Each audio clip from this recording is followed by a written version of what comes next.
মা ও মেয়ের বর্তমান বয়সের যোগফল ৯৮ বছর। ৮ বছর পূর্বে মেয়ের বয়স ছিল ২৫ বছর।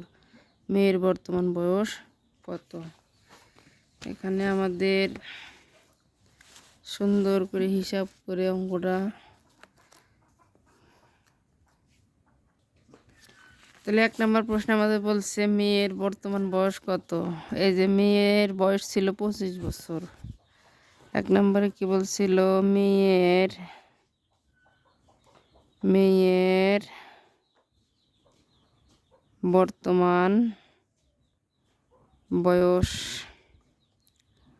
হবে ৮ বছর পূর্বে মেয়ের বয়স ছিল কত বছর? আর একটু, তাহলে ৮ বছর পূর্বে মেয়ের বয়স ছিল ২৫ বছর। বর্তমানে মেয়ের বয়স কত?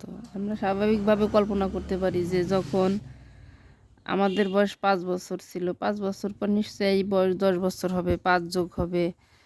তাই বর্তমানে মেয়ের বয়স হবে এই যে ২৫ বছর, তো তখনই ছিল। আর ৮ বছর অতিবাহিত হয়েছে, তাহলে তার বয়স বাড়লো না কমলো? নিশ্চয়ই বয়স বেড়ে গেল।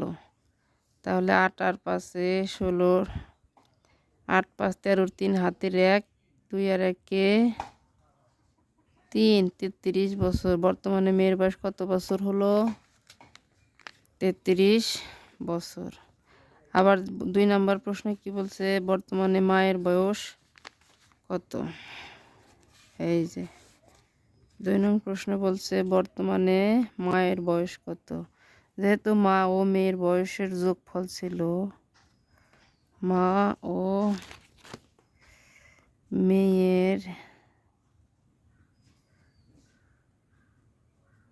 বয়সের যোগফল কত?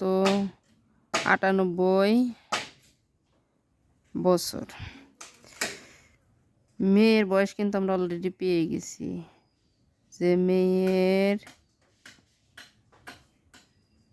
বর্তমান বয়স কত বছর? এই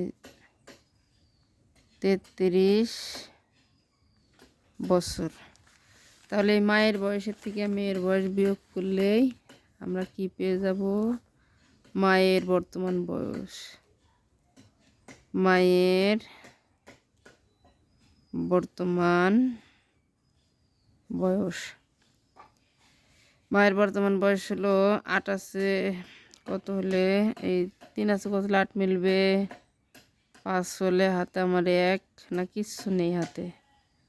৩ আছে কত হলে ৯ মিলবে? ৩ আর কত হলে ৯ মিলবে?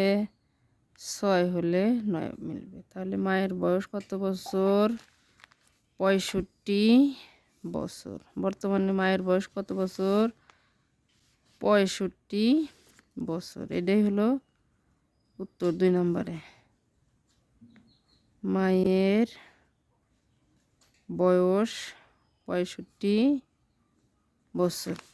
এখন ৩ নাম্বার প্রশ্নে আমাদের কি বলছে?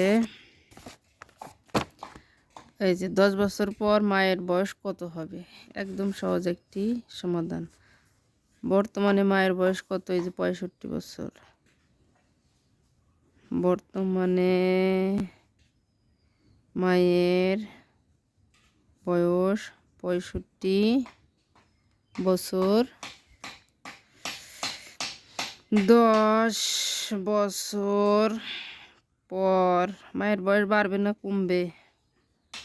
পর মায়ের বয়স হবে, নিশ্চয়ই বয়স বাড়ে মানুষের, কমে না। যোগ ১০ বছর। তাহলে ১০ ৭৫, ৫ অক্ষে ৫, ৬ অক্ষে ৭, ৭৫ বছর। উত্তর ৭৫ বছর।